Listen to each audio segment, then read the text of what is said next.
ومنہم، اور ان میں سے بعض ایسے ہیں، من جو یلمزو کا عیب لگاتے ہیں تجھ کو. یلمزو کا لفظ جو ہے لمز سے ہے، لام میم زائی. لمزہ بھی اسی سے ہے، ویل لکل ہمزۃ لمزہ.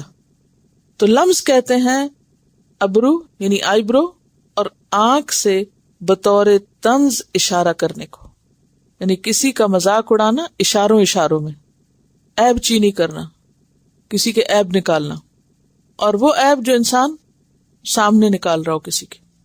ہمزہ بھی اسی سے ملتا جلتا ہے، یعنی معنی میں تقریباً برابر ہیں.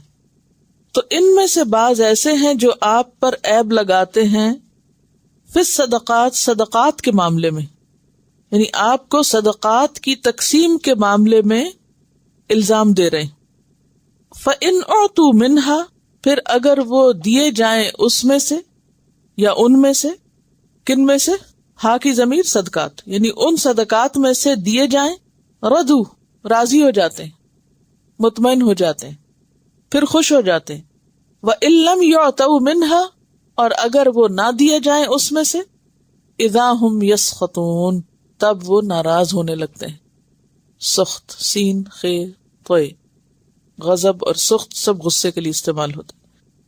روایات میں آتا ہے کہ جنگ حنین کے بعد آپ کے پاس جو مال قبیلہ حوازن سے آیا تھا، یعنی مال غنیمت، اس کو جب آپ نے تقسیم کیا تو بعض عرب سرداروں کو زیادہ دیا، تو اس پر بعض لوگوں کو اعتراض ہوا. کہا جاتا ہے کہ ایک شخص جس کا نام ذوالخویسرہ التمیمی تھا، اور یہ اس کا لقب تھا، نام اس کا ہرقوز بن زہیر تھا، اس نے یہ بات کہی. اس نے اس موقع پر کہا آپ صلی اللہ علیہ وسلم کو کہ آپ انصاف سے کام لیں.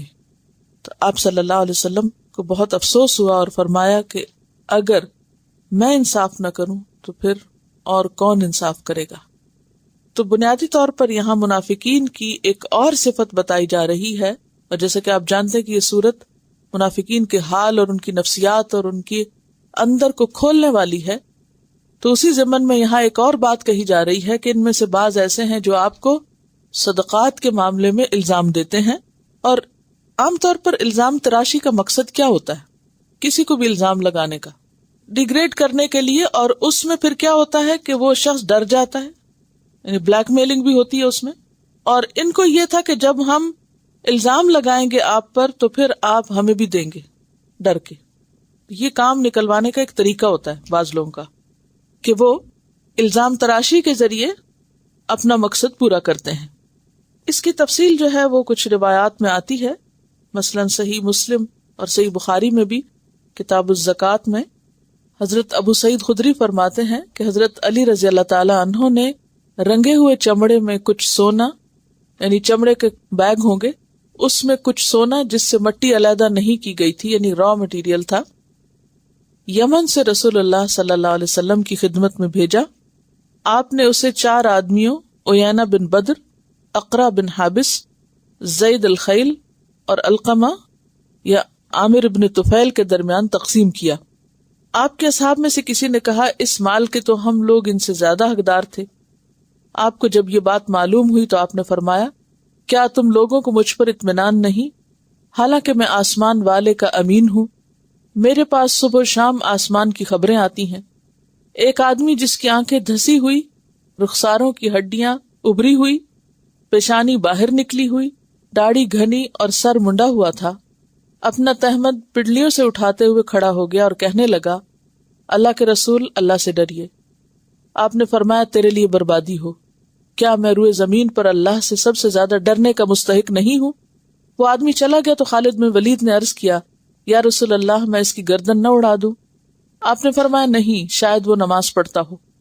خالد کہنے لگے کتنے ہی نمازی ہیں جو زبان سے ایسی باتیں کہتے ہیں جو ان کے دل میں نہیں ہوتی. آپ نے فرمایا مجھے لوگوں کے دلوں میں نقب لگانے اور ان کے پیٹوں کو چاک کرنے کا حکم نہیں دیا گیا کہ میں ان کے اندر کی باتیں نکال کے اس پہ فیصلہ کروں. ابو سعید کہتے ہیں کہ جب وہ پیٹ موڑے جا رہا تھا تو آپ نے اس کی طرف دیکھ کے فرمایا اس کی نسل سے وہ لوگ پیدا ہوں گے جو قرآن کو مزے لے کے پڑھیں گے مگر قرآن ان کے حلق سے نیچے نہیں اترے گا، دین سے اس طرح نکل جائیں گے جیسے تیر کمان سے نکل جاتا ہے. ابو سعید کہتے ہیں کہ میرا خیال ہے کہ آپ نے یہ بھی فرمایا کہ اگر میں اس قوم کے زمانے میں موجود رہا تو قوم سمود کی طرح انہیں قتل کروں گا. تو اس سے یہ پتہ چلتا ہے کہ بعض اوقات ناروا باتیں آئندہ آنے والی نسلوں تک میں ان کے اثرات جاتے ہیں، اور ان باتوں میں خاص طور پر اللہ رسول کی توہین کرنا، بے ادبی کرنا. کیونکہ یہاں آپ دیکھیں کہ یلمزو کا کیا ہے، دراصل عیب لگانا کیا ہے؟ کسی پر بھی عیب لگانا اس کا احترام کرنا تو نہیں ہوتا. یعنی کسی بھی ایسے شخص کے بارے میں ناروا باتیں کرنا، اس کی غیبت کرنا یا اس کی برائی کرنا جو کہ اس میں پائی نہ جاتی ہو، اور خصوصی طور پر دین کے حوالے سے، کیونکہ آپ صلی اللہ علیہ وسلم لوگوں کی ہدایت کا سامان لے کر آئے تھے اور لوگوں کے لیے ہادی تھے، اور جو کچھ کسی کو کہتے تھے وہ خود کرتے تھے.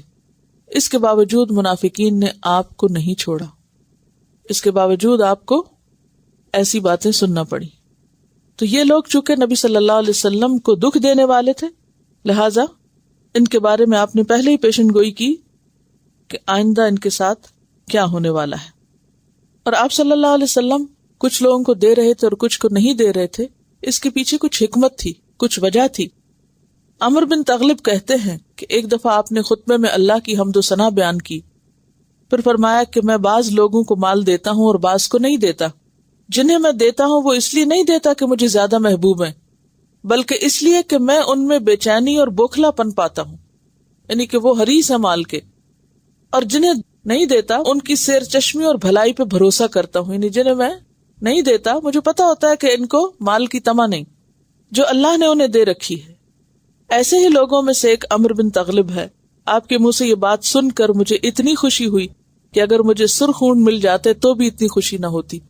یعنی اس موقع پہ آپ نے ایک صحابی کی تعریف کی کہ ایسے ہی لوگوں میں سے عمر بن تغلب ہے کہ جس کو میں نے مال نہیں دیا کیونکہ اس کے اندر مال کی ہرس اور لالچ نہیں.